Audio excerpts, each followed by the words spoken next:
2022년 3월 28일 월요일 하나님께서 우리에게 이 새벽 주시는 말씀은 레위기 16장 1절에서 10절의 말씀입니다. 오늘 본문은 속죄일에 속죄 제물을 바치는 방법에 관하여 기록되어 있습니다. 우리는 지난 본문으로부터 아론의 두 아들 나답과 아비후가 하나님께서 허락하신 불이 아닌 다른 불을 하나님께 가져가서 죽임을 당한 사건을 알고 있습니다. 레위기 10장 1절에서 2절이죠. 아론의 아들 가운데 나답과 아비후가 제각기 자기의 향로를 가져다가 거기에 불을 담고 향을 피워서 주님께로 가져갔다. 그러나 그 불은 주님께서 그들에게 명하신 것과는 다른 금지된 불이었다. 주님 앞에서 불이 나와서 그들을 삼키니 그들은 주님 앞에서 죽고 말았다. 이처럼 하나님께 제사를 위해 나아가는 행위는 아주 엄격하며 또한 심판의 성격도 가지고 있습니다. 그 이유가 이제 오늘 본문 2절에 기록되어 있죠. 다음은 그때에 주님께서 모세에게 하신 말씀이다. 너는 너의 형 아론에게 죽지 않으려거든. 보통 때에는 휘장 안쪽 거룩한 곳 곧 법궤를 덮은 덮개 앞으로 나아가지 말라고 일러라. 내가 구름에 휩싸여 있다가 그 덮개 위에서 나타나기 때문이다. 제사의 행위가 엄격한 까닭은 하나님께서 임재하시기 때문입니다. 하나님의 존재의 위상이 얼마나 거룩하신지를 우리가 알 수 있죠. 거룩하신 하나님께서 임재하시니 그 앞을 쉽게 생각할 수가 없습니다. 왜 이런 구분이 발생합니까? 바로 인간의 죄성 때문입니다. 인간은 죄인이기 때문에 하나님의 임재를 가벼이 여길 수가 없습니다.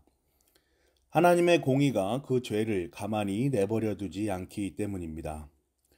이와 같은 사실은 구약시대 제사장인 아론과 그의 아들들에게도 예외는 아니었습니다.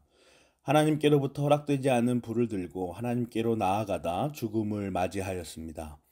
제사장 역시 인간인 탓에 죄성을 가진 죄인이기 때문이죠. 때문에 제사장을 포함한 인간 모두는 하나님께서 명령하시는 구별된 행위들을 통하여 거룩을 실현해야 했습니다. 일시적으로나마 하나님께 나아가기 위해서는 이 거룩의 행위를 해야 하는 것이었습니다. 그 구체적인 명령이 오늘 본문에 기록되어 있습니다. 4절에서 5절입니다. 그는 모시로 만든 거룩한 속옷을 입고 그 안에는 맨살에다 모시로 만든 호옷을 입어야 한다.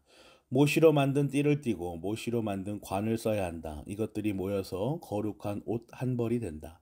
그는 먼저 물로 몸을 씻고 나서 그 다음에 이 옷들을 입어야 한다.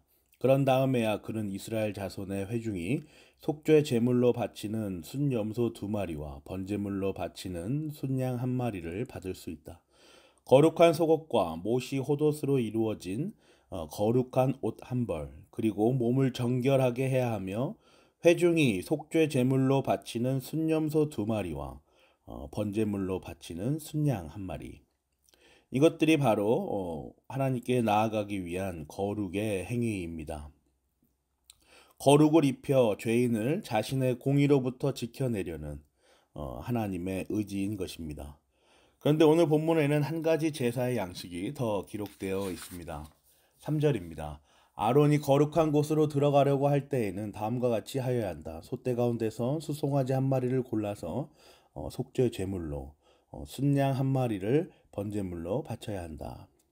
이스라엘 백성들을 위한 속죄 제사를 드리기 전 아론은 자기 자신, 곧 아론의 죄에 대하여서는 숫송 1마리를 번제로 드려야 합니다. 숫송 1마리를 속죄 제물로, 순양 1마리를 번제물로 드려야 합니다. 그리고 이어서 그 속죄 제물에 대하여 기록하죠. 또한 그는 7절, 8절, 9절, 10절입니다. 또한 그는 순염소 2마리를 끌어다가 회막 어기에 주 앞에 세워놓고 그 순염소 2마리를 놓고서 제비를 뽑아서 주에게 바칠 염소와 아사셀에게 바칠 염소를 결정하여야 한다. 아론은 주의 몫으로 뽑힌 순염소를 끌어다가 속죄제물로 바치고 아사셀의 몫으로 뽑힌 순염소는 산채로 주 앞에 세워두었다가 속죄 제물을 삼아 빈들에 있는 아사셀에게 보내야 한다. 속죄 제물로 바칠 순염소 2마리에 대한 기록입니다. 한 마리는 하나님께 바칠 순념소이고 다른 한 마리는 아사셀에게 바칠 순념소입니다. 이 둘은 각기 다른 대상에게 바쳐질 제물로 기록에 따라 명확하게 구별되어 있습니다. 하나님께 바칠 순념소 한 마리는 우리가 잘 이해할 수 있지만 아사셀에게 바칠 순념소 한 마리가 의미하는 것은 무엇일까요? 이 둘은 분명 구별되어 있지만 이 둘을 선정하는 과정을 보면 그리 명확하지는 않아 보입니다. 제비를 뽑아서 결정하기 때문이죠. 둘 중 아무거나 하나는 하나님께, 하나는 아사셀에게 바치는 것을 보면 하나님의 뜻에 온전히 맡기어 바칠 대상을 선정하는 것을 알 수 있습니다. 인간으로서는 알 수가 없는 것이죠. 그런 의미에서 분명한 구별이 어려워 보인다는 것입니다. 먼저 아사셀은 무슨 뜻이죠? 여러 견해들이 있는데 우리가 받을 수 있는 해석은 결핍, 제거, 떠남 요 세 가지 정도입니다. 결핍되었고 제거되었으며 떠나 보낸다라는 것은 무엇을 말하고 있는 것일까요? 바로 죄를 말하고 있는 것입니다. 이스라엘 백성들의 죄를 이 아사셀에게 전가하여 이 아사셀을 광야로 빈 들로 떠나 보냅니다. 하나님의 결핍과 제거와 떠나심이 바로 죄의 모습이죠. 빛의 부재가 빛의 결핍이 어둠이듯이 하나님을 생각하지 않고 하나님의 존재를 제거하여 버리는 그렇게 하나님을 자신에게서 떠나보내는 것은 명백한 죄입니다. 그래서 오늘 본문은 하나님께 속죄 제물을 바치면서 죄의 용서를 구하고 한편 아사셀에게는 속죄 제물을 바치면서 죄를 떠나보내는 행위를 하면서 이 두 속죄 제물을 명백하게 구별하고 있습니다. 좀 더 나아가 볼까요? 하나님께는 하나님의 공의 앞에 죄의 용서, 사면을 구하고 아사셀에게는 이스라엘 백성들의 죄를 순념소에게 전가시킴으로써 자신들에게서 죄를 떠나보내고 있는 것입니다. 21절과 22절입니다. 살아있는 그 순념소의 머리 위에 두 손을 얹고 이스라엘 자손이 저지른 온갖 악행과 온갖 반역 행위와 온갖 죄를 다 자백하고 나서 그 모든 죄를 순념소의 머리 위에 씌운다. 그런 다음에 기다리고 있는 사람의 손에 맡겨 그 순념소를 빈들로 내보내야 한다. 그 순념소는 이스라엘 자손의 온갖 죄를 짊어지고 황무지로 나간다. 이렇게 아론은 그 순념소를 빈들로 내보낸다. 사랑하는 고향제일교회 성도 여러분, 오늘 말씀은 오늘날 우리에게 어떠한 교훈을 전달하여 줍니까? 하나님과 아사셀, 우리는 이 속죄 제물에 대한 묵상을 통하여서 하나님의 공의와 자비를 읽어낼 수 있습니다. 죄를 역겨워하실 정도로 공의로우신 하나님께 용서를 구하는 반면 하나님을 결핍이나 부재 상태로 만들어버리는 죄는 떠나보내는 속죄 제사를 통하여 우리는 예수 그리스도를 떠올립니다.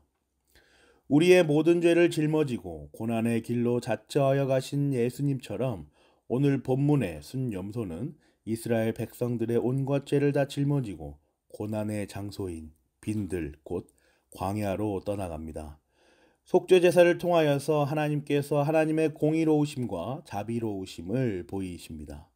하나님을 생각하지 않게 하는 온갖 죄들을 하나님의 공의로 심판하시어 속죄 제물로 받으시고 하나님의 자비로 그것들을 떠나보내어 거룩하게 하십니다. 그 사역의 실행의 중심에 바로 예수 그리스도께서 계십니다. 그 죄를 업고서 고난으로 나아가시는 것입니다. 사순절 기간입니다. 우리가 예수 그리스도를 묵상한다고 할 때 본질의 시작은 그 핵심의 구원의 여정의 시작은 바로 우리의 죄를 짊어지고 고난에 참여하셨다는 데에 있습니다. 그 고난의 참여 덕택에 우리는 더 이상 속죄 제물이 필요 없으며 오직 예수 그리스도를 믿음으로 말미암아 의롭다 여겨짐을 받게 되었습니다. 저와 여러분이 이 풍성한 은혜에 참여하여 하나님께서 주시는 그 놀라운 그 구원의 여정에 참여하는 성도가 되기를 간절히 기도합니다. 아멘.